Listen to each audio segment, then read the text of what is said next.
Hello and welcome back to the Making Fire podcast. This is a podcast where two longtime besties talk about their favorite TV shows. The Traitors. I was like, what am I supposed to say after that? And I was like, oh wait, I can't say. I was like, Survivor. Anyway, we're covering the Traitors today. US 3, so exciting. Get into episode 5 coverage. What an interesting episode. Yeah. Before we get too down in the details, though, Maddie, I must ask, how are you? I'm doing so good. What I want to talk about this week is the Real Housewives. Right. Because it pertains to the Traitors. Naturally. I am a new Real Housewives fan, and I just have to say this show is so good. And I'm only 2 franchises in at this point, but I'm in love. This week, the part 1, I think there's a 3-part finale this season of Real Housewives of Salt Lake City came out after an insane, I meant part 1 of the reunion. The finale was the previous week, which was truly insane to watch. It was so entertaining.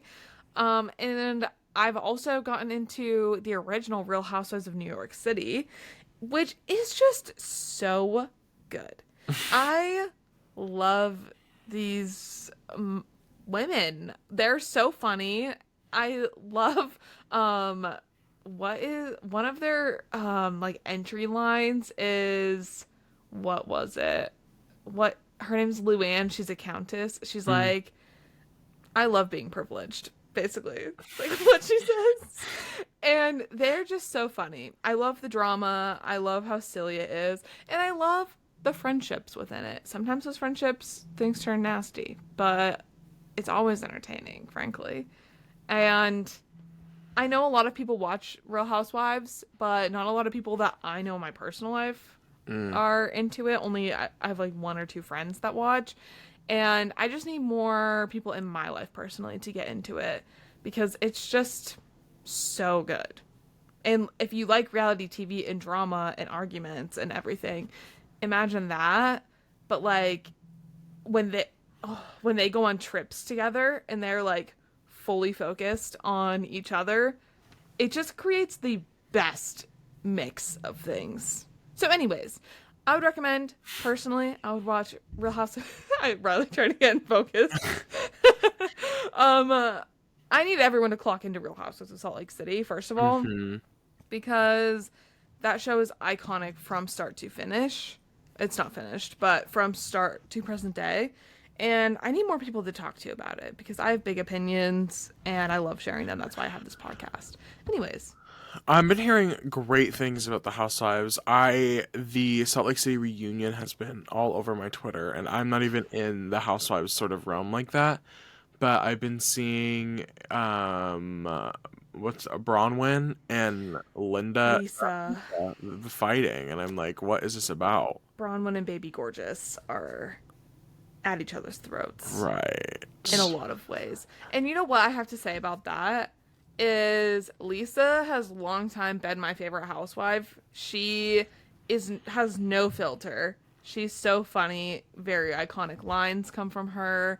However, I love Bronwyn. Bronwyn is new this season, and I think maybe Bronwyn has her own downfalls, but she's really making me see Mrs. Baby Gorgeous, Mrs. Bezos, in a different light.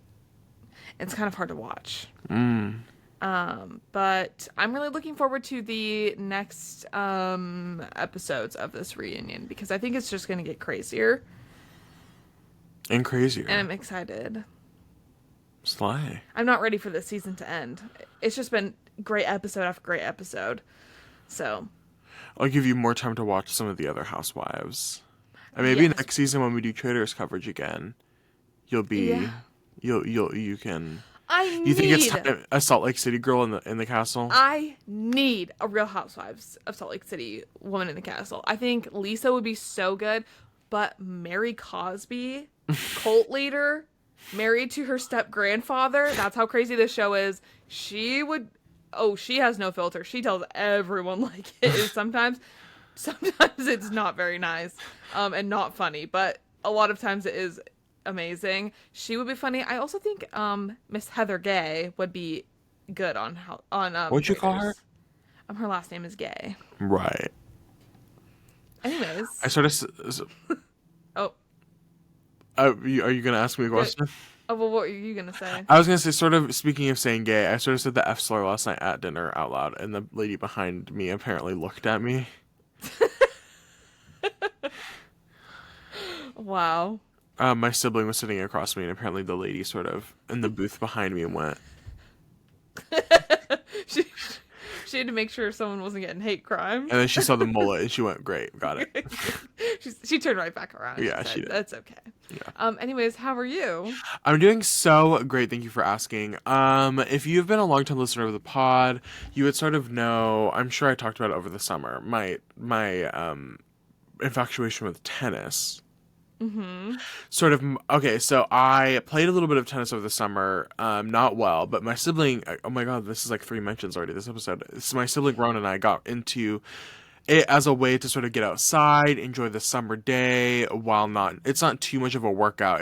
We're just like hitting the ball back and forth. Oh, I was Well, we're gonna not like say. playing. I'm not like playing tennis. Like we're not doing a whole game Uh, set match. okay, when I play tennis, when Logan and I play tennis, we also are big tennis fans until he hurt his knee this summer, and so that got put on pause. We don't play competitively because I'm too competitive and I will get mad. But we hit the ball back and forth, and it is just like nonstop sprinting. Yeah, see, Rowan and I are not necessarily that great at sort of one running, two hitting the ball back and forth. We can go a couple volleys back and forth, but it's never like crazy. But so then the summer that was sort of fun, like playing, and then the fall came and that sort of halted things because like it's cold outside and there's only one tennis court in our town and it's outside and by the water, which makes it even like more. It can get colder down there. You know what I mean? There's another area you can play tennis. Where? Well, I'm not gonna say it on the pod. Inside? No, it's outside. I don't want to play outside. It starts with an H. Okay. That okay.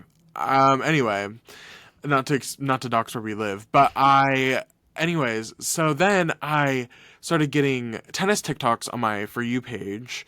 And this is pre 14-hour ban BT dubs. And I realized that the Australian Open is happening right now. And this was about a week and a half ago. And sort of my extreme special interest right now is going to go ahead and be like watching tennis now. It's And so fun. I've watched the US Open the past the past 2 years. I watched the US Open. But then I was like that was all I sort of engaged with. And then it so happened to be I didn't know that the season cycle for tennis starts in January. Like it starts at the new year. And the US Open is just like or not the Australian Open and is like the end of January. And I was like, "Oh my God, this is the perfect time to start watching if I'm going to do it." And so that's what I've been doing the last like week and a half. I have a VPN that I use to watch like all my international reality shows, and please don't come for me. I did sort of sign up for a free broadcast channel within Australia using my VPN, and I have been able to watch all of my little matches in the Australian Open. It's been so fun. I'm like kind of obsessed with watching tennis at the moment. I'm like, this is so engaging, and like I like the pacing of it Yeah. and it's so fun. I love being able to root for like an individual and not having to watch like a team. I like being able to pick one person that I can sort of root for.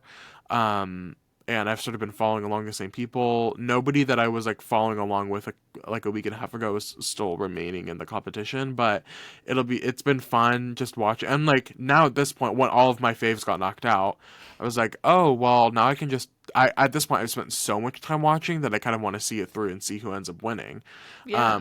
So I'm so excited. The women's singles final is tonight, which I'm so excited for. There was a huge upset in the semifinals. An American beat out a 19th seeded American beat out seed number two. And so I was like, oh my God, this is going to be so exciting. And hopefully she can keep her momentum and win. I'm like really excited. But sort of Australia is going to go ahead and be like 16 hours ahead of us, maybe.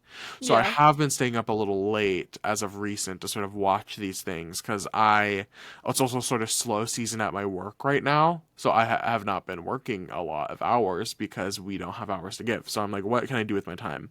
I'll just watch tennis all day. So that's sort of what I've been doing, watching tennis, watching the traders. It's been really fun and great for my, probably my health, I would say. Well, you're watching a sport, so like Right. you're Get my also like like my adrenaline starts pumping. I'm like, oh my God, what's happening? Getting going, exactly. getting hype. And like the speed of tennis also definitely gives like, like on TikTok, like, oh, you just go fast, go fast. Right, right, Like, right. It's like a quick little yeah. little game, and I'm like, oh my God, like it's already they hit the ball like 3 times and it's already resetting. Like this is so exciting. It's Yeah. just fun. And then I went into like the lore because then I was watching the Australian Open, and then I was like, I have to understand how this works. Like because they're not just playing the Grand Slam. Like they're not just doing 4 matches the whole year. Like there has to be something else going on. So then I went down the rabbit hole of all the tours and these different leveled matches, and now I'm like, oh my God, I have so much tennis I can watch throughout the whole year. I love that. So I'm kind of excited. We'll see how long this lasts, but things You come and gonna go. start a tennis podcast? I might have to. I love So that. look out for that. But before that will sort of be like I'll work on that a little bit. But I have to stay true to my OG pod. Right. Right, and we'll talk about some traders. Let's talk about some traders. What a crazy, insane episode. Insane from start to finish. Title of the episode: What the hell is Danielle doing? Back off our girl Carolyn is what I have to say. I am. What is sort of the storyline of amazing Big Brother players coming onto the traders and flopping? They're bad at this game. I don't know. And then I'm like, Danielle, what is going on?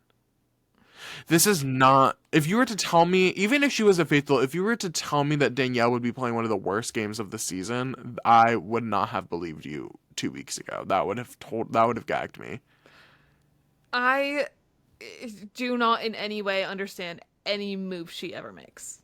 Like, not even just targeting Carolyn, but the terrible Performance of the theatrics. child. Yeah, I'm like, this is crazy. We'll get more into the details of everything, but I think that's sort of like the overarching theme of this episode. Not even, honestly, not even just Danielle. Like, what are the traders doing? As much as I know I would say Carolyn has her head at least screwed on in the right way. Yeah.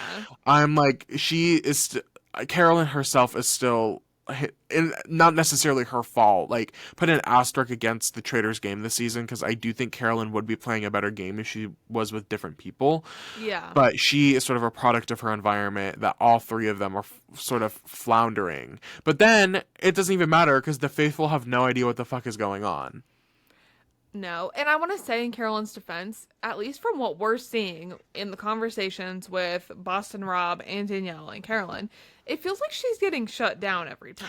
And Oh like yeah, like if every single yeah, time they're making a decision, Carolyn's against it. And then we see her just be like, okay, like I'm never going to get through. And right. like, whatever. So I don't even blame Carolyn, to Yeah. be honest. Ugh. Let's talk about Carolyn's ability to push through. And we start the episode in the turret, and we are fresh off the oh my God, we are fresh off the Bob the Drag Queen banishment, and we're sort of getting first reactions here in the turret, and Danielle and Carolyn are unimpressed. Yeah. Rob is trying to talk to them, and they are both stone faced, like. He's like, you don't get it. Like, he said my name. He put a target on me. And they're like, I don't actually think he did say your name. Carolyn Foley is like, I don't believe you. Like like Bob never specifically said your name. Yeah. And she calls it for what it is, that Rob was jealous of Bob. Yeah. It's so true. And Rob just wanted to create his dominating presence like he always does in these reality shows. Like he just wanted to be the top dog. Yeah. We go through a list of people that are options of being killed. Sam, Robin, and Gabby are the names that are sort of brought up. Rob is pushing for Robin for maximum chaos, but Caroline and Danielle kind of are like, mostly Carolyn are like, I don't want to go for another housewife. Hmm. Like it just does not make sense in a bad way. I think the problem is like you can do chaos in a way that helps you, but at this point I'm like, you guys are just doing it and it's making it more messy for you guys. Yeah, like it's one thing to create chaos for the faithfuls. It's another when you're sort of putting yourselves into a bad situation for no reason. Right. And I will say that this show you can easily be reminded that it is made for gay people because they had a scene of Sam showering. What was that? I was like, oh my God. Wait, Brittany was onto something. I was like, hey Sam, how you doing? Okay, I keep forgetting who he is. I swear that he gets one line per episode. Yeah. And Okay, Boston Rob did have a good point about Sam where what did he was basically calling him like he was basically saying Sam was dumb, which I don't necessarily agree with, but yeah. like really what does Sam contribute or like piece together? Yeah, there really has not been a lot. But I was like, oh my God, thank you for showing him showering. Like what how exciting was that for everybody involved? Alan said we've got to put this part in. Alan said, yeah, babe, we're gonna need that on the tape. We're gonna need that we're gonna need that on Peacock. Yeah. It's interesting. They be doing that in and this is how I know the UK and the US versions are really blending together because I would say I don't know how often the US was doing all this like the thirsty showing of people because there are some ones of Dylan Efron working out. They've had Sam showering, I think like in the first episode or something. But this is like the UK does that all the time. They be whoring out their men on the UK the Traitors is all Listen, I'm you'll gonna. work for your spot. No, literally. I'm like, oh my God, y'all just be posting these people. Like, there was one of a guy on season 2, like, just working out in his underwear or something. I was like, this is, like, actually insane. So what an interesting, I don't know, you had my attention this episode. I'll just say that. You were locked in from the beginning. I literally said, wait, hold on. Let me focus in real quick. Because I wouldn't have any other way. I'm glad they did Right. that sort of at the top of the episode. Rob is really trying to take the lead in the turret, and I just think it's just hard for me as a watcher to watch because I'm like, this is not, which is from like a reality TV fan, a person who loves strategy games. I'm understanding that there is no one strategy to the Traitors in the sense that the game has been only played for 3 seasons, and there is no right or I mean there are wrong ways to play, but the game is still adapting. Does that make sense? Like things are Yeah. constantly changing. So who knows? Maybe this Rob's idea of having a really dominant sort of mafia boss game could work here. But I just inherently don't think it will. I think it's going to cause him more problems in the future, this type of game he's trying to play. And he needs to calm down. Like, he needs to take a Hmm. step back. And I'm not necessarily wanting to defend Boston Rob, but I'm like, I would like the traders to do well. That's sort of the fun of watching this show, is seeing the traders work together for a common goal. Yeah. And Rob is just not allowing that to happen. And Danielle, No. too. Oh, I was gonna say like, yeah, Boston Rob is doing that, and like, ugh, I hate when like a man comes in late and then is Hmm. sort of like trying to dominate everything, which is definitely what he's doing, and it's bothering me. But I also really don't like I'm sure we'll get into it later, but then Danielle hearing this and being frustrated with Boston Rob for taking out Bob the drag queen, but then turning it onto Carolyn Yeah. when Boston Rob is the easy target right there. Yeah. And her reasoning doesn't make sense to me because she's like, We'll get into it. okay, I'll say We'll it. get into it. We'll get into it. Because it's coming up soon. So we'll get there in a Okay. second, and we can go really deep in this because I also have thoughts that I would love to share about the whole way of thinking. But this we in the turret is where we start seeing it. Danielle has a confessional where she says, "I need to get Boston Rob out, but it has to be the right time," and that's sort Mhm. of where we start seeing the start of these plans forming. And then we go into breakfast, and it's like, what's gonna happen? Who's gonna get murdered? This is so crazy. Dylan. I I wrote that Dylan says that he's been looking up to Boston Rob his whole life. I know. And I said homophobic Boston Rob. Now I know why Dylan was targeting Bob the drag queen. Famously, Bob was slightly anti-gay in his first Rob. season of Survivor. Boston Rob, yeah, sorry, yeah. Not anti-gay. Sorry, not allegedly. He just did not. I mean, he was slightly homophobic. There is evidence of that. That isn't me sort of coming up. So then I was like, oh my god, now it all makes sense. The pieces are coming together. People aren't taking Carolyn seriously ever. She comes in disheveled and people are like, oh my god, that's just Carolyn being Carolyn. I She didn't even think she looked that disheveled. No, she didn't. I think she did look a little like, oh, what's going on? But I think that's good because people obviously underestimating her. Yeah. But it's also like that's not Carolyn. What I also like about it from Carolyn's perspective is that that's not her putting on a performance. Like this is who she actually is, which I Mhm. think makes it even better that it is coming from a point of authenticity. And I think the people see that as well Yeah, and why they think it would be impossible for her to be a traitor. and handle that pressure. I'm just so proud of her. Like I remember preseason, I just did not think Carolyn was gonna last. I thought she was gonna be like a peppermint of this season. Like I thought that she was gonna get caught up in something early on, and Mhm. just her name would be the one, like just that name that is consistently being thrown out until she is banished. And so I'm so happy that she's playing a really great sort of under the radar game at the moment. Like nobody is suspect of her. No. And yes, I think she's doing a good job managing her relationships with the other traders, at least up until this point. Yeah. And obviously, she doesn't agree with what they do, but she doesn't really let it like destroy their working relationship at this point. Right. But she also does do such a good job with the other faithfuls. I mean, they say consistently it would never be Carolyn that's a traitor. And Mm-hmm. like for her to manage that is so impressive when like almost everyone else has suspicions on them for whatever reason. Like, At go some Carolyn. at some point she'll have to get some sort of suspicion because that we just saw this on the current UK season that's airing. But this one girl was doing kind of in Carolyn's position. Like nobody was suspect of her for like the first 3/4 of the game, and then they lopped around to the finale, and everybody was like, "Why is she?" Nobody. Everybody was like, "We don't. Why?"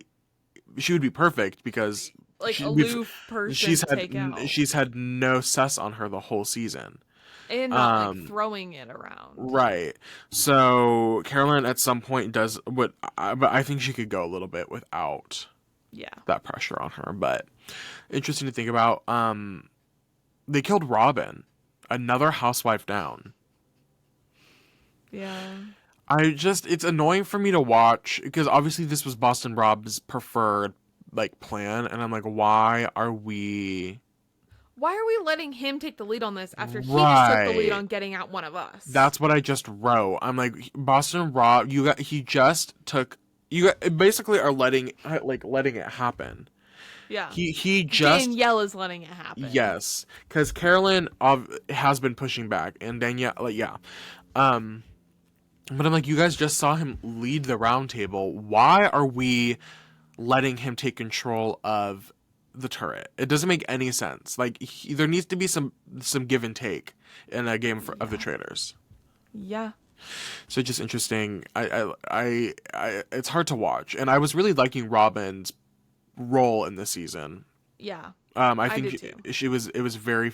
I was enjoying her, and I hope that some of the Real Housewives fans that were watching this season of The Traitors are now Team Robin because preseason apparently I don't know what the tea if you've heard about Robin. But apparently Robin is super bored. Like she just got let go from her cast basically, or put on Oh. pause as Andy Cohen likes to say, and allegedly she is so boring on Housewives. Like people were shocked to see her on this cast because they were like she's gonna have nothing to offer. Oh. I know people are not Robin fans, but I think she ate up this season. And I need them to then start attacking Boston Rob the way that they were attacking Bob the Attacking, drag queen. and that is what I said last night after I watched. I said the girls better have that same sort of heat for Boston Rob as they did for Bob. Yeah. Boston Rob for Bob. Anyway, you get what I'm saying. I don't know why I was sort of watching The Breakfast, and they panned over to Tom Sandoval at one point, and I had the thought, I said, I don't know why I feel this, but why do I think Tom Sandoval thinks people are actually being murdered? Like, I have a feeling Tom Sandoval sort of thinks that everything that is happening is real life. Like, they're like banishing people away to like prison, That's why he's so paranoid. and people are actually being murdered. I just get that energy from him. I do too. It's in his eyes. He's so sweaty. He is so He's so sweaty. scared. He's afraid he's gonna get murdered. Yeah, or banished. Right. Get Tom Sandoval out of there, you guys. I don't think he's ready for this. Okay. So now we're post breakfast. Back to Tom Sandoval real quick. Sort of caught Bob Harper was telling Tom to stop eating. And then I was like, oh my god, history is repeating itself right now. You can take the girl away from the biggest loser, but you can't take the biggest loser out of the girl. Oh my god. Bob said, stop eating, Tom. You're going to be full before lunch. And Tom said, I'm going to eat if I'm hungry. And Bob Harper said, now I'm taking it away from you. When the trainer becomes the trainee. Too good. The Bambis are struggling right now. Nikki still has a lot of sus on her, and it's sort of not dying down. And there's a lot of sort of names going around. So Nikki, people are sus of Nikki and Sierra, but I think Nikki's name is still a little bit out there. And it's only because of this dumb coffin theory. Right. And you know what's crazy? I was talking to a friend about this episode last night.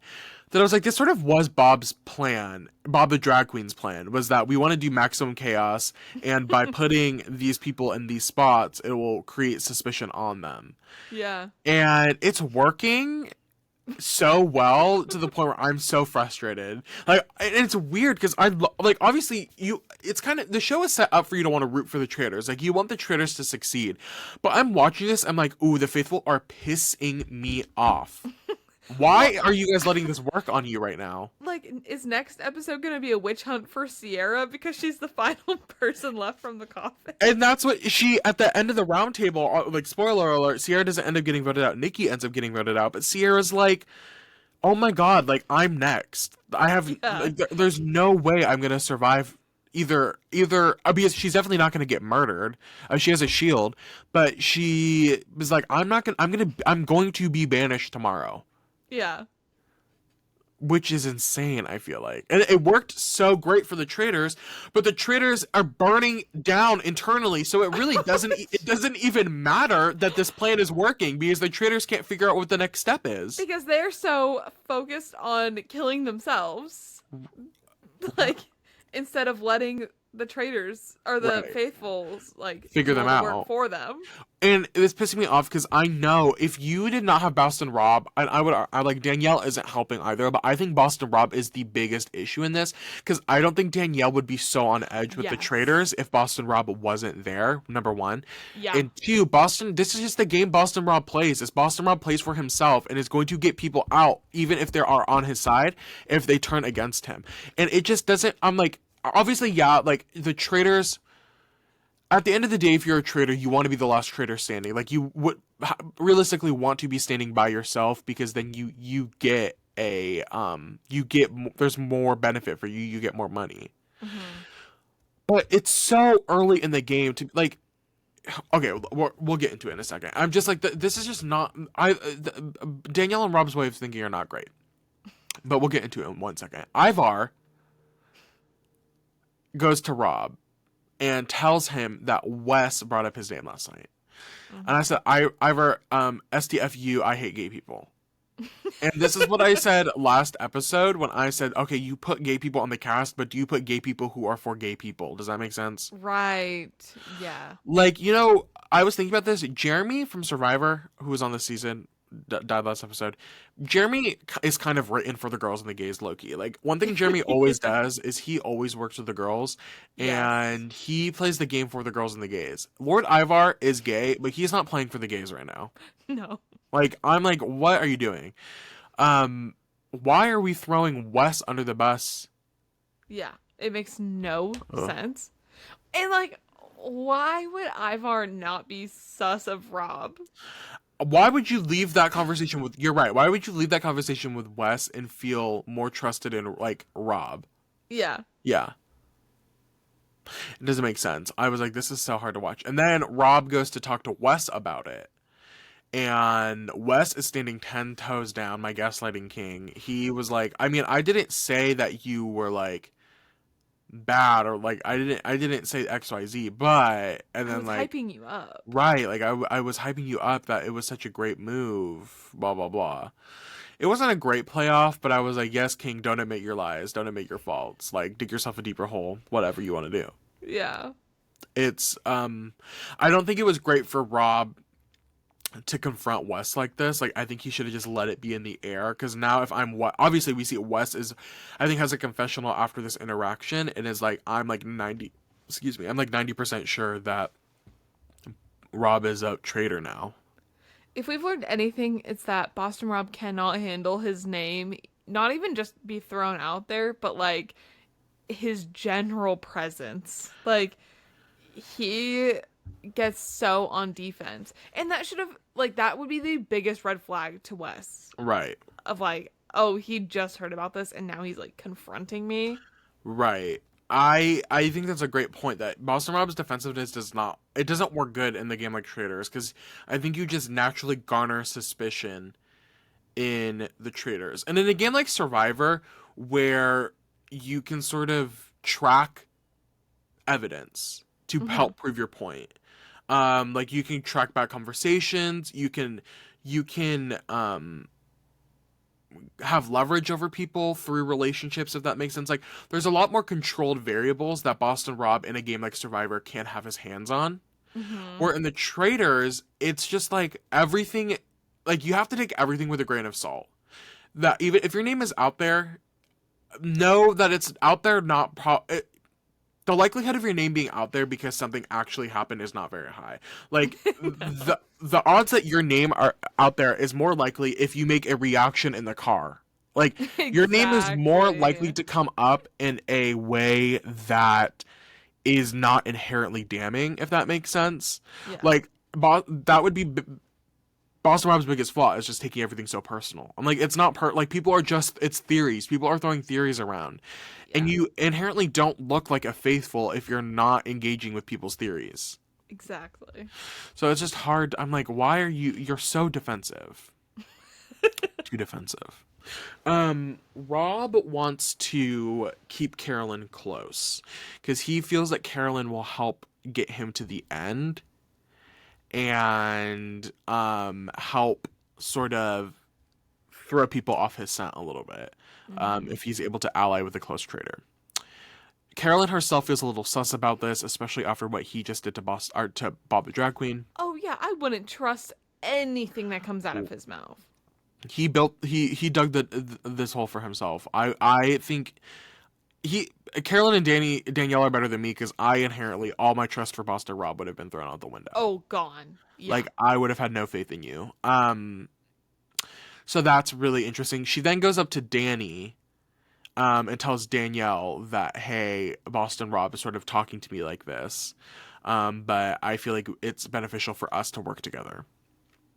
And now Danny is that puts some red flags up for Danielle and is like, is she just telling me this to sort of ease me out of how I feel about Boston Rob right now? And now Danny is sus about Carolyn and Rob's relationship. Can Danny really trust Carolyn? So I'm gonna let's talk about this thing because this is I think the main sort of game. I don't know. It's a huge talking point from Danielle. This whole plan. Yeah. I had to sort of pause after the break because it's only really talked about for a second, but then I had all these thoughts about how this would actually break down. So I'm just gonna go down my bullet points real quick. Hmm. So Danielle is now convinced that Carolyn is something fishy is going on, and that she needs to get revenge for get revenge for Bob the drag queen by getting Rob out, and Danny can only get Rob out if she is working with a traitor that she trusts, but she does not inherently trust Carolyn. So to get from point A to point B, the next logical move would be, what do you think? It's got to be get Carolyn out Get first. Carolyn out first so then she can get Boston Rob out. What are you talking about? Okay, Because she wants new traitors in there that she can work with. let's break this down real quick. Okay, I'm just going to read what I wrote out. Yeah. So, say that this is actually true. That Carolyn and Rob were working together. You think that Boston Rob, the one who just convinced all the faithfuls to trust him, is going to let you, Danielle, throw Carolyn under the bus today? You think that he is going to let you go around and plot this seed? Like, say she actually set into motion and, like, at the end of the night, she wanted to get Carolyn banished at the round table. Say that that actually started to go, and you think Rob was going to let that happen after he now trusts Carolyn. Like, it wouldn't work because And I think he's smart enough to know that that is a bad idea. yes, and so At least that he should be. I don't think Rob would have let Carolyn go like that, especially because he needs somebody that he trusts in the turret, right? And especially if he then knows, oh, I can't trust Danielle. Right. Why would he work to get Carolyn out? That makes no sense. Right. So say that actually happens. That's the first thing, is I wouldn't even think Boston Rob would let that happen. But say he does let it happen. So then you're able to get rid of Carolyn. It happens. You get rid of Carolyn. You are now just assuming that Rob is going to have no reaction to that whatsoever. You think Rob is not going to want to retaliate against He's you been at a great all. move. You think he's just going to let that be passive. So now your main goal is to get rid of Rob, and Rob is 100% more mad at you before you did this move. And he's still in the game. And there's already sus on you and no sus on him. So that's already sort of not working great for you. Yeah. Then, so say he's not mad at you. Say you're up in the turret, he's not mad, whatever. You are now banking on the fact and assuming that you and Rob are going to be able to clearly agree on one person. Two people, you and Rob are playing two different games right now and have sort of two different friend groups. You believe that you and Rob are going to be able to agree on one person to bring into the turret, when both of you who are strategic masterminds know that whoever is the next person to come into the turret has to benefit them. Like, the person has to be either Danielle or Rob for them to have the numbers. Yeah. So now you're assuming that you and Rob are going to be able to agree on somebody that benefits you more than him, which would never happen. Then you are banking on that person that you pick actually agreeing to be a traitor. Yeah. You're banking on whoever you pick is actually going to say yes. Like, why? And to working with you specifically. Specifically wants to work with you over Rob. And mind you, nobody trusts you, Danielle. Like, nobody, even if you were, so say you recruited somebody, I don't know. Say you recruited, who's a random person? Say you recruited Sam. You think Sam is now going to want to work with you, who is playing a messy traitor game because everybody is watching you be a mess, or Rob, who the faithfuls are somehow just chill with. Right. I'm like, there's so many plot holes to this plan. There are so yes. She could work with the other traitor that she already has, right? Who is also upset with Boston Rob and has admitted that to you. Yes. Alternatively, you could just work with her, with Carolyn, and get Boston Rob out. Right. Just sort of speed run that. And cut down on But she doesn't trust Carolyn. But she doesn't trust Carolyn. For some what reason. Right. I think Danielle thinks she is playing a better game than she actually is. And I think she thinks Carolyn is... Like, I don't know. Because I originally, right, like after the first turret, like the first meeting, the argument from Danielle and even Bob the drag queen was like, Carolyn is going to be a liability in the way that she is not, I don't want to, what's the word I'm looking for? Spontaneous is not the word, but she's just like, yeah, like what nobody knows what she's going to do next, right? Yeah. And they saw that as a liability. But I'm like, at this point, we are now 4 murders and 4 banishments We're down. deep We're in the deep game. into the game, and Carolyn has yet to falter. Like, she is yet to. The most she does is push back when you guys suggest people to kill, but every time she ends up going with it. Right. Like, she has done nothing to make you not trust her. It's just weird. Like, I don't know why Danielle so inherently. I don't know. Um, and it's just weird. Like, this is not the Danielle that I know from Big Brother, which is so hard to watch because Danielle is Mount Rushmore, one of the best to never win Big Brother. Like, she's played amazing. She's a Big Brother legend. Why does this feel like it happens every time? These Big Brother people are terrible at traitors. I'm like, I don't know. I think it's just the formats of their game. Like, I think that. I don't know. Like, Big Brother is a much longer game. Yeah. And you, like. So, do you think she's struggling to like pick up the pace, like understand how to adapt like her long game to this not very long game? I could argue that, like, you even in this idea of flipping Carolyn, right? Like, if you were on Big Brother and you wanted to flip the table on an ally, realistically you could have a week to put that plan in motion. Realistically, you could have multiple weeks, right? Like, you could start planting the seeds a month before you actually do it, right? Like, you could have like 40 days before you actually, but you start planting. That's crazy. I know, but you plant the seeds then, right? Like, 1 week you just slightly say to someone like, I don't know about Carolyn, right? Yeah. And then slowly over weeks you time and time you build that suspicion up to the point where, oh, now Carolyn's a target. And it sort of works out perfectly because who knows how this actually started or where did this come It was from? a month ago. Right, like it's just happened.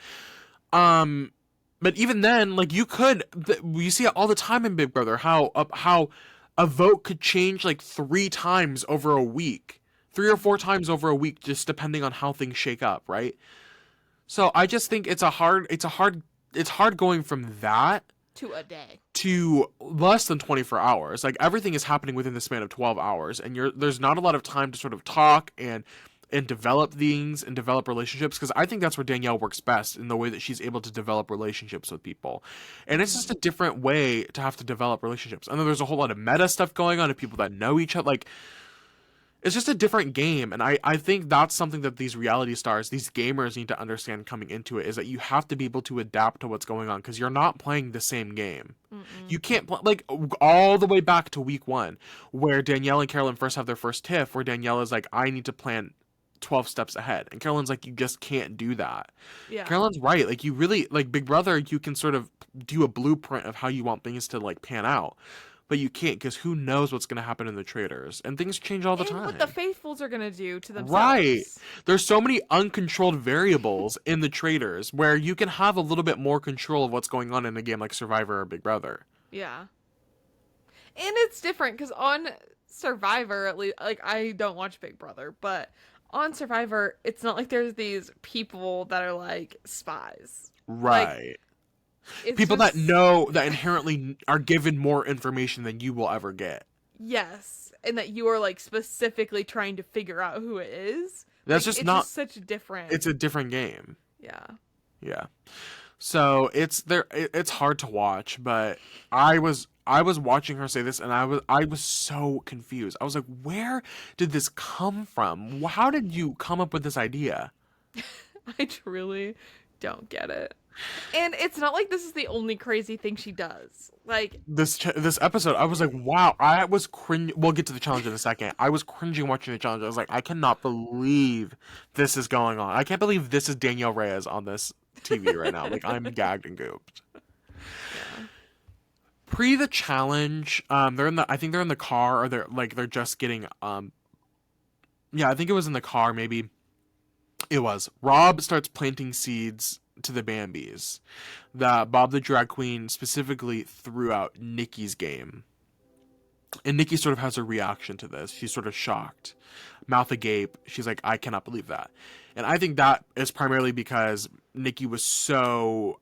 we know Nikki's a faithful, and she was so trusting of Bob the Drag Queen, and that sort of gags her. But it was a lie the whole time. Like, Bob never said Nikki's name. So Rob was just sort of stirring the pot. Which, go for it. I guess. We get to the challenge. Alan looks so good.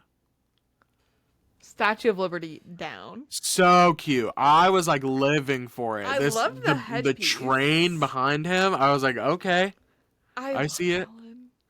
I don't think we talk. I think we should talk more about his outfits. Like, I think so too. too good. The blue looked great, and I love when they're in the church. I love when they're in the what are they called? This what are the seats in a church called? The Pews. pews. When they're sitting in the pews, I'm like, oh, this is so delicious. Being in that church after Bob's exit Right. was iconic. Right.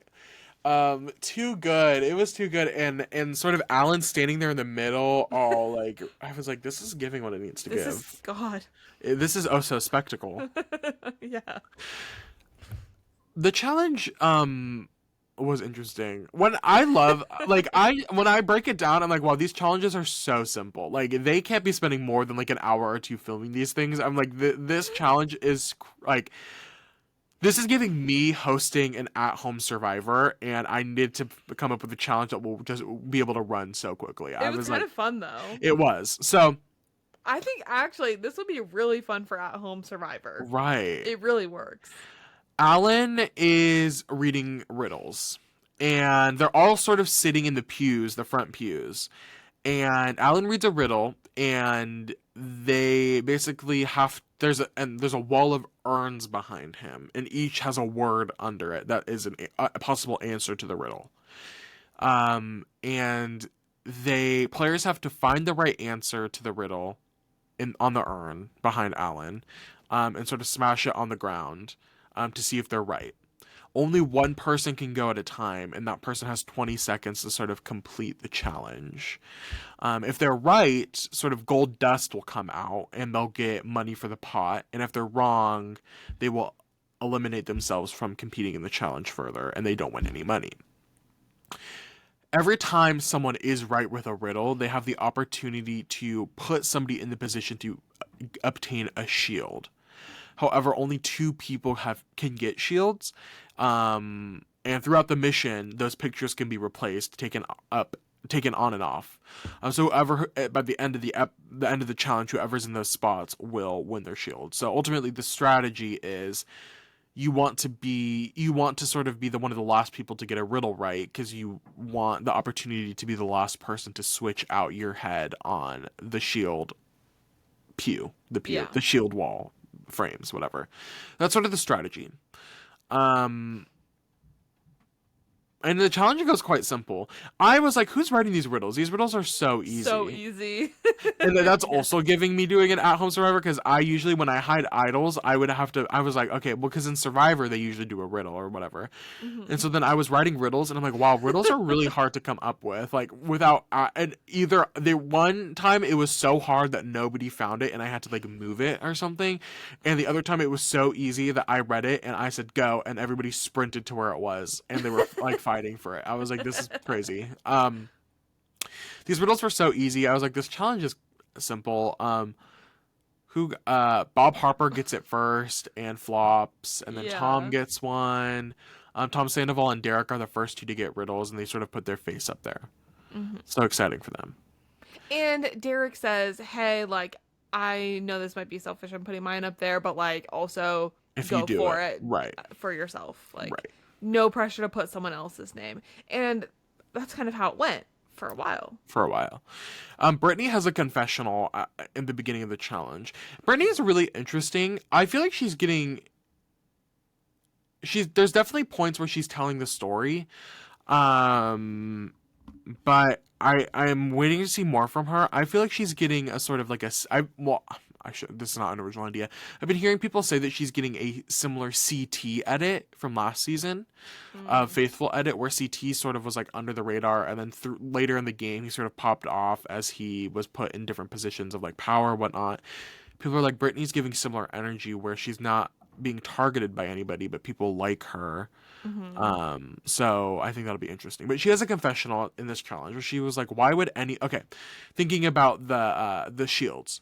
She says, why would anybody want to go early? Like, you want to go later because everybody's going to put themselves on there. Who wouldn't put themselves on there? Well, Yeah. you know who wouldn't? Danielle. Danielle, the traitor. He's gonna go ahead and be the one person. Danielle is full of great ideas today. She is on a roll. This is insane. I'm like, where did you lose all the strategic bones in your body? What is going on right now? You know what? The second she walked into that church, It was out the window. Yeah. Danielle gets the riddle right, and instead of putting herself up on the shield wall like anybody would do, And they're a bit into it. So a bunch of people. yes, You would think you would just follow what everyone else is doing. right. You don't want to stand out. She says no. That's too easy. My strategic mind leads me to believe that I need to be seen as sort of Joan of Arc. I need to be putting people ahead of me. Yeah. Children and women get their life as firsts. She said, I have to help the housewives. Housewives. The people that she has been hunting, the people she was so desperate to kill at the beginning of the season. She said, she said, I need people to think that I like the housewives. Well, at this point, the housewife. I need people to think that I like them so then they don't think I'm the one killing them. And instead of giving herself the shield, she gives the shield to Dolores. No reason. And I think that the cherry on top is that instead of doing the logical move of taking Tom Sandoval off the wall, somebody that most people hate and just like culturally don't like, generally just like shifty guy, isn't really a great standing with everybody. She sort of takes somebody that she has been friends with for years. She takes Derek's picture off the wall and puts Dolores up there, which leaves everybody so confused. Everybody's like, what is going on? Nobody saw her helping Dolores at all, number one. And then nobody even Dolores was gagged and gooped. What? And then nobody expected her to take Derek's picture off the wall instead of Tom's picture. It was a double homicide for Danny. Yeah. I was like, this is crazy. What is going on? Yeah. I was like, oh my god. It was wild. She takes Dolores off and then she ends up getting it again. And she didn't learn from her first mistake. No, she gets that right again, and then Chriselle is up on the wall now. Chriselle replaced herself with Tom, and she takes Chriselle off of the wall, and then puts Derek up there, because she feels bad for what she did to Derek. Yeah. Everybody is even more confused right now. Like, why are you... She's the only person not picking herself. And Dolores is like, you really don't have to keep me up there. Well, so Dolores says first, Danny, don't you want protection too? Yeah. Like, why are you doing this? And then Danielle starts fake crying. And everybody's confused and lost. Dolores is like, don't put that on me. Yeah, Dolores is like, don't put it on me. Like, I never asked you to do that for me. I'm just as confused, like, why you're doing this for me. And Danielle said to Derek, she's like, you owe me one. Right. And he's like, what? Why do I owe you one? You took my thing off. Like, if anything, this is you canceling out your debt to me. Yeah. So it was just weird, and people were thrown off. It was just like, people were like, what is going on? Sierra ends up getting the last riddle, and she takes Derek off the wall, puts herself up, and her and Dolores both end up winning shields, which is great for them. Everybody's slightly confused how that happened, but as we're leaving the challenge, Danielle gets a confessional, and she says that this game is no cakewalk. And I've never played the Traitors. I've never played any strategic reality show. I don't know. But I do have to say, Danielle, I love you. I don't think this game is as hard as you're making it out to be. No, I think you're definitely making it harder on yourself. I for don't no think... reason. Is it a cakewalk? No, I would not probably say that. But do I think this game is as challenging as you were making it for yourself? No.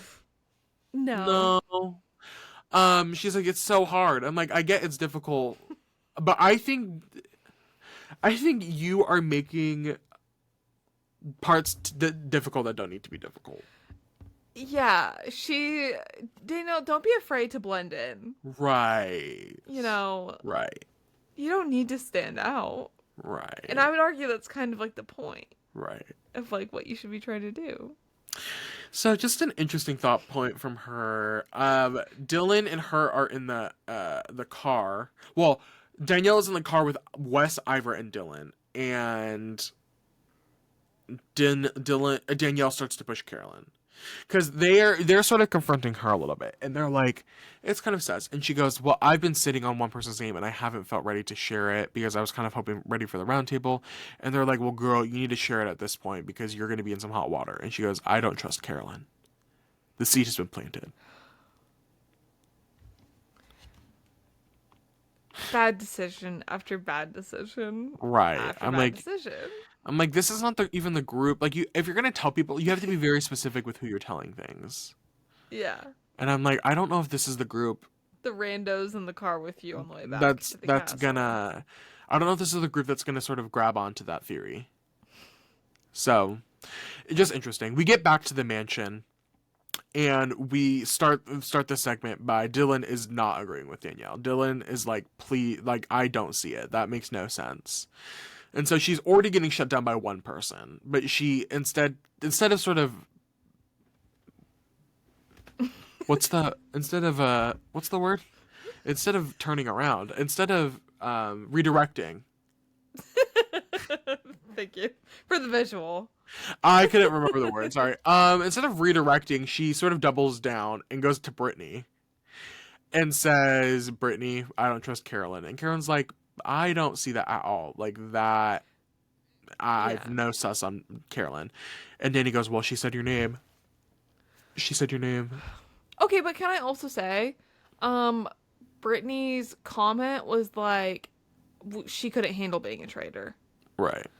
Quit with this. It is so frustrating to hear this over and over again. This Carolyn slander. It's the new era Survivor. People aren't watching it, and they're not seeing that Carolyn. This is the exact way for a lot of people. There's a couple people claiming to be Survivor fans. This is how Carolyn got to the end of Survivor. Her 44. Yeah. She went underestimated, and nobody saw her for what she was doing. Yeah. So. And they're not fans because then even Danielle had to tell Brittany, she's like, well, Carolyn did make it to Final 3 on her season. Right. And she was like, oh, now your theory has legs. What is. She just like. I don't know. I think Carolyn, and now I might argue, plays a better game in the Traitors than in Survivor because Carolyn is able to just do what she needs to do, and she doesn't have to convince a jury of her peers to vote for her at the end for going unnoticed the whole time. She can just play her game and get that bag at the end, whether or not. True. So I'm yeah, but it's not really picking up legs. Carolyn, I mean, Brittany is like maybe, but there's not a lot there. And then sort of out of nowhere, Chrishell pulls Boston Rob aside. And is like, she's like, I need you to not say anything. I can't do it. But Nikki's reaction in the car really set me off. And it was Nikki, before the challenge, gagging. I forgot about this. At this point in the episode, Yeah. I was like, what are you talking about? I didn't even remember what they were talking about until they played the replay of it. I had no idea what they were talking about. I was the same thing. I was like, what are you... I was like, Nikki's reaction. What are you talking about? I thought it was like, are you referencing a point at the round table? I didn't understand. Then they flash back and I'm like, oh, the gaslighting that Rob did in the car put Chrishell's like things up. And mind you, Nikki wasn't even looking at Chrishell. Like the clip, like Nikki's fully looking at Boston Rob, and Chrishell is just like this, and Nikki's like, if I heard my name like that, I would go. I know, wouldn't you be a little shocked too? Yeah. Weird. I was like, okay, this is out of nowhere. And then I said, I wrote, Lord, can we please lock in? I need everyone to get on their Zoom now. I need the faithful to get on their Zoom. The faithful need to log in. The faithfuls are confused. The faithfuls are lost and confused, okay? Let's get to the round table. Oh, yeah. It was a fine round table. Like, nothing crazy.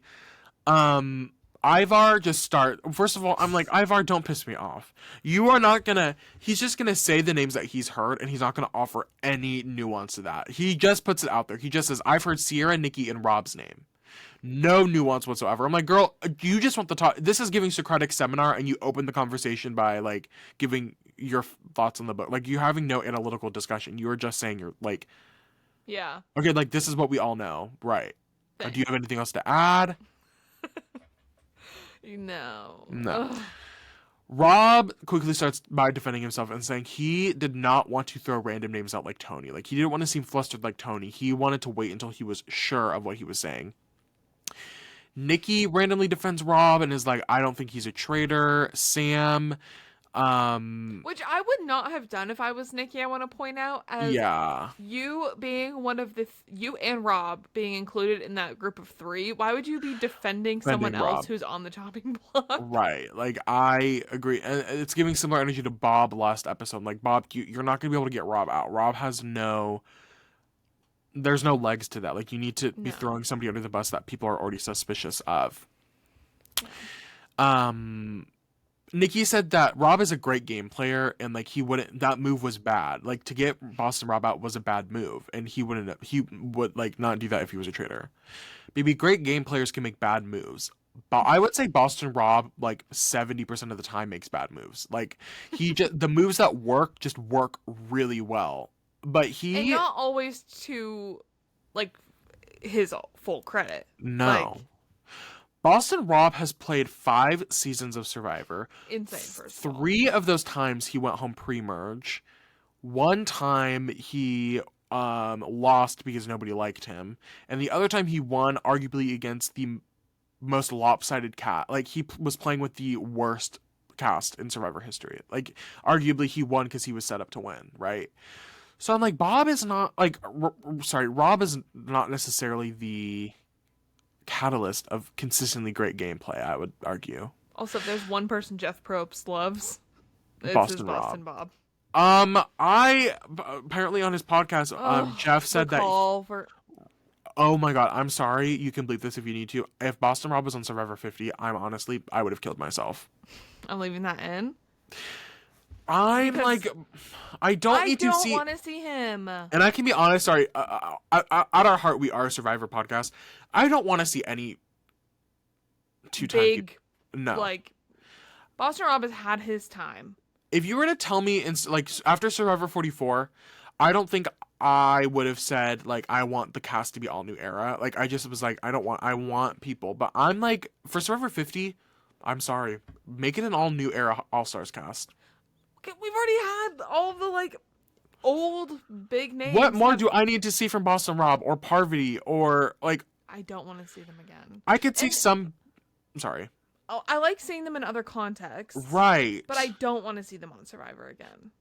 I don't need to see them on Unless Survivor it's Amanda again. Kimmel.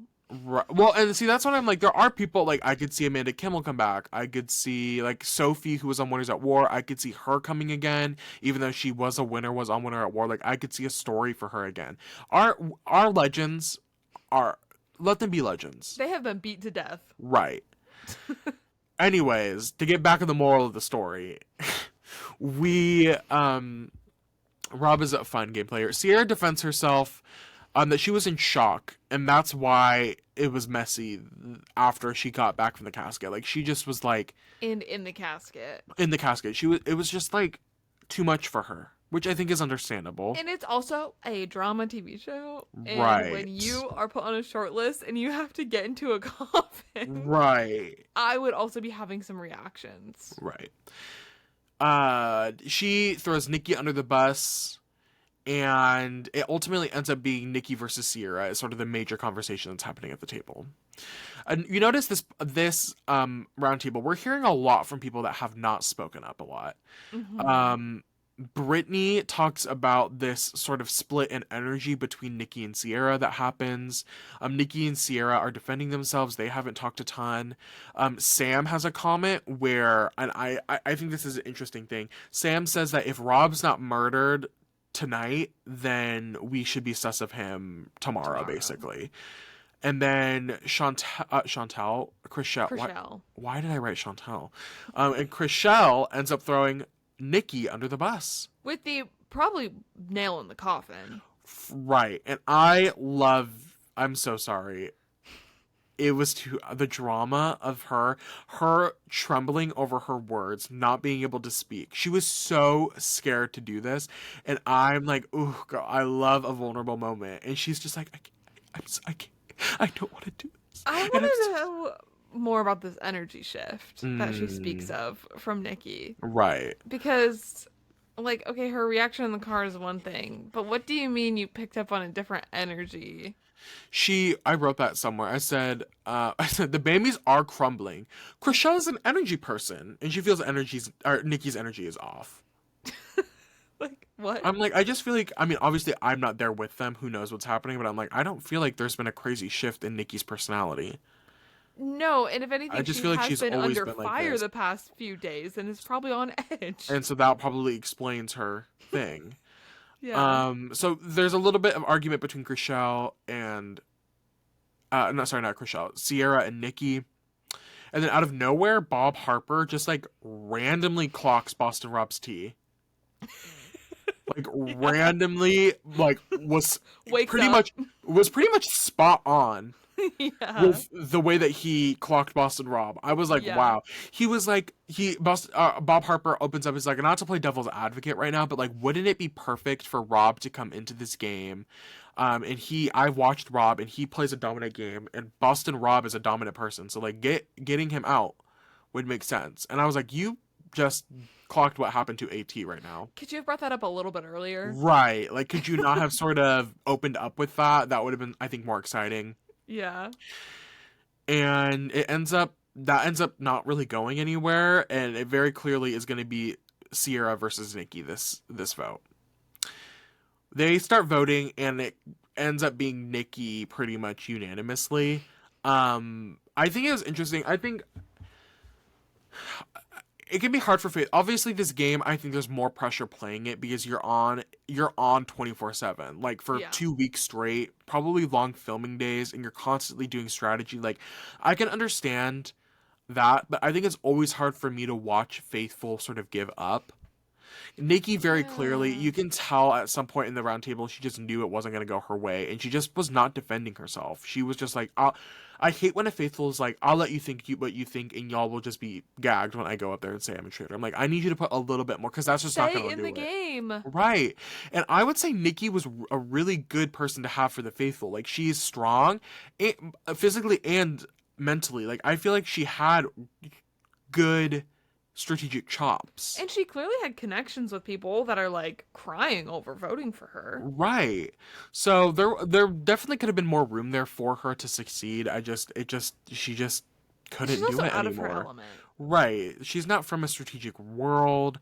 She's not really a reality TV personality. So it wasn't her time. Dylan randomly gagged everybody by voting Gabby. Oh, nothing makes me more mad than when people vote for someone who is not, and they didn't speak up about it the entire round table. Like, why did you vote Gabby? Like, and he's like, I just have a feeling, and I'm gonna go with my gut. And Gabby's jaw actually dropped on the floor. Yeah. She was like, oh my god. And then I wrote that I know Gabby is about to become the second coming of Bob the Drag Queen. She is about to rain down on Misguided. Yes. It's gonna be crazy. But random Gabby stray, that was weird. From Zac Efron's brother. Zac Efron's brother of all people. Rob was nasty for this. So Rob reveals that his vote is for Nikki. And he goes, honestly, I wasn't going into this voting for Nikki, but I think Chriselle skewed my vote. And I said, Put that on her. That is not, and that, okay. This is the version of Boston Rob that is for the gays, and this is the Boston Rob that is meant for reality TV, and this is the strategic Boston Rob that people fall in love with, because that was nasty gameplay, Boston Rob, and you know that was actually so disgusting for you to do. That's what I want from him, because he knew more than anybody that Chriselle going into this had such a hard time, because she like confided in him personally, and was like, I don't know if I'm going to be able to do it. he knew that and still threw her under the bus like that. That is crazy work from Boston Rob tonight. I'm obsessed. That was disgusting. Nikki is a goner. She's heartbroken that the people that she loved the most in the game did not stick up for her. What pissed me off is Dylan was acting all high and mighty. He was one of the only people that did not vote Nikki out. And he was like, I knew it. But, like, you it. didn't contribute to not. No. You didn't Like- contribute to the conversation at all. Okay, so if Nikki is not the traitor, then who is the traitor? Exactly. Like, Bob the Drag Queen wasn't the only traitor. So if you're not going to go with Nikki, you think Gabby's the traitor, and you presented no evidence to back that up. Right. So I'm like, you're doing too much right now. And Nikki's gone. She reveals she's happy to go home to her son. She says, I win knowing that I'm going home to my son, and y'all lose because you just sent home another faithful. She kind of ate that. She did. And we're off. Chriselle is crying. People are crying. They cannot believe that Nikki was a traitor. Sierra is convinced that she's going to be banished tomorrow night. She's like, she's like, it's going to be me. It's going to be me. It has to. I mean, oh. Which sucks, because I'm like, at this point, where are the legs? So then they ban... I don't know. I'm like, if I was a faithful, I'd be like, okay, we need to step away from this theory. The odds, like... I don't know, like... I'd be like, we're doing exactly what they thought we were going to do. Exactly. So that would be... I'm like, let's move on. Move on from Sierra. And hey, if Sierra ends up surviving whatever, we can get her down the line. If more things build up against her, then we can go for it. But they have literally nothing else against her. Other than she was put in the thing. In the casket. I almost said the cassette. That's French, I think. No? Like a cassette tape? No. Cassette is French for casket. Okay. I'll believe you. I just watched the last show, Girl, and You Didn't, and they talk about France a lot. So, you've actually been there. I'm like, I think I know more about. I think I know a little bit more about Genius. Genius. The post roundtable, Tom. They haven't even left the roundtable. Tom goes up to Chriselle and says, "I know you don't like me, but I respect you for speaking up." I know I know you don't like me, Chriselle, but I do respect you for speaking up.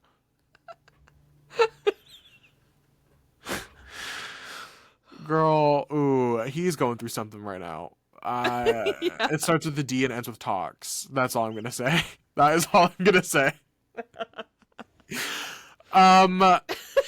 I wrote that I have not seen a faithful crash out like this in a minute. The way that Chriselle is breaking down right now over the fact that she just sent Nikki home, it reminds me, and for any of my Love Island fans out there, Aaron and I didn't know that Aaron, who was in this last crazy season of Love Island, was on UK Trader season 1. That's where he's from.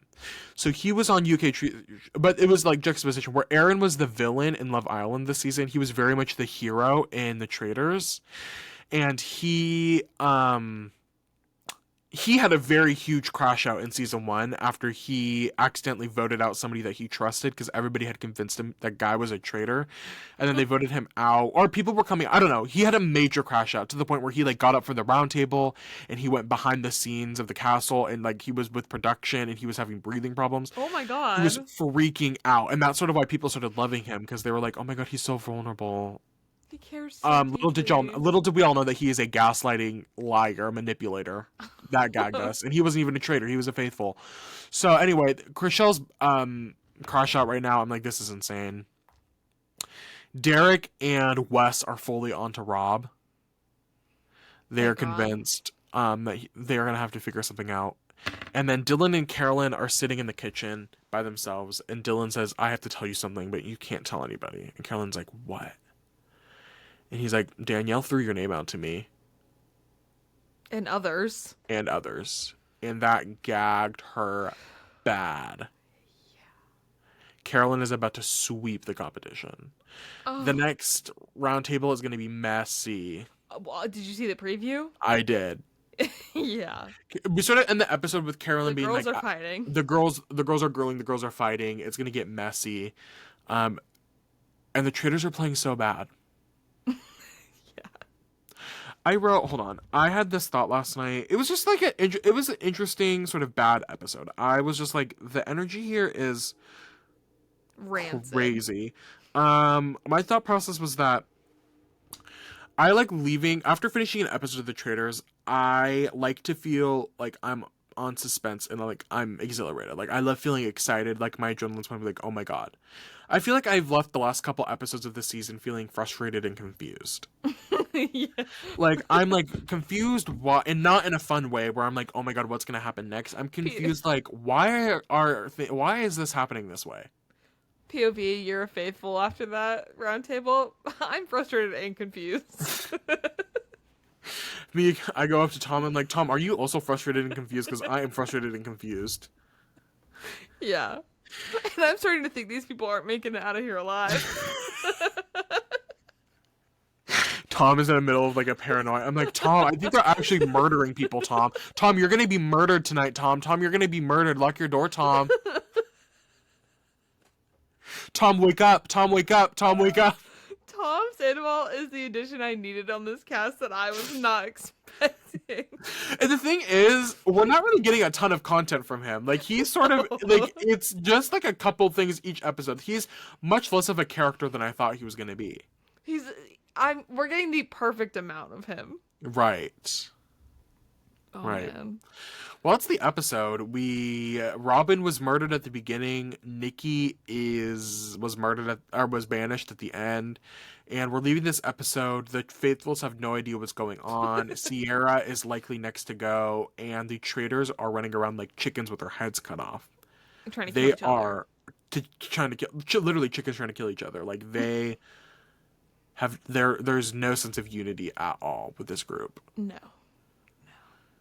And that's it. That's the episode. Deep breaths. Do you have any closing thoughts? Yeah. So many thoughts. I just really can't believe you know what? Okay. I have so many critiques of so many people involved, but at the end of the day we have not played. Right. And I don't know, you know what? I feel fine critiquing the traitors because literally what are they doing? Mm-hmm. But the faithfuls also I feel like I can't critique them as much. But still, guys, like you've got to get it together. Right. Especially with so many people being suspicious of the traitors. Like to then just go with Nikki this time makes no sense to me. Like, why after they got back from the challenge was no one like, we really need to talk about that Danielle thing? I know. And, Nobody like, brought up Danielle at all. I was let's like, think about this. right. They're just so stuck in this casket theory. Exactly. Like, after Bob the Drag Queen's banishment, like, let's put more into this Boston Rob theory. Right. It's just like, I don't really get this casket nonsense. But you know what? I'm excited for next episode. Really hope Carolyn makes it out alive. But based on the previews, like it kind of makes me think that it won't be Carolyn. I don't know. I feel like it's gonna be Danielle. I think it's gonna catch on. I really hope People so. are gonna start putting the pieces together. So I'm excited for next episode. It should be juicy. I feel like this episode was like, I say this all the time. I use this analogy a lot. This was like Dune Part 1. Where things are able to get crazy next episode because we have the context of this episode. Where Dune 2 is amazing. Hopefully it'll turn out. Turn it out. Turn it out. Okay, well, Thank you. you're so welcome. Thank you everybody for watching. It's so fun. What another great episode of the Traitors coverage. If you liked what you saw, please make sure to like, comment, and subscribe to the Making Fire podcast on YouTube. You can get more content. It'll be great. If you want even more exclusive content material, you can follow us. TikTok is still alive, people. Mm-hmm. So. But I do not feel comfortable posting on Twitter at this point. Right. I did sort of remove it from everything. Right. So make sure to follow us on Instagram. Really and heavy on the TikTok. Instagram. I'll be on the Instagram. That's one of our go-to at the moment. Follow us at the Making Fire Pod or at Making Fire Pod. And yeah, we'll be back next week with more Traitors coverage. Yeah. We'll see you then, you guys. Bye. Smooches.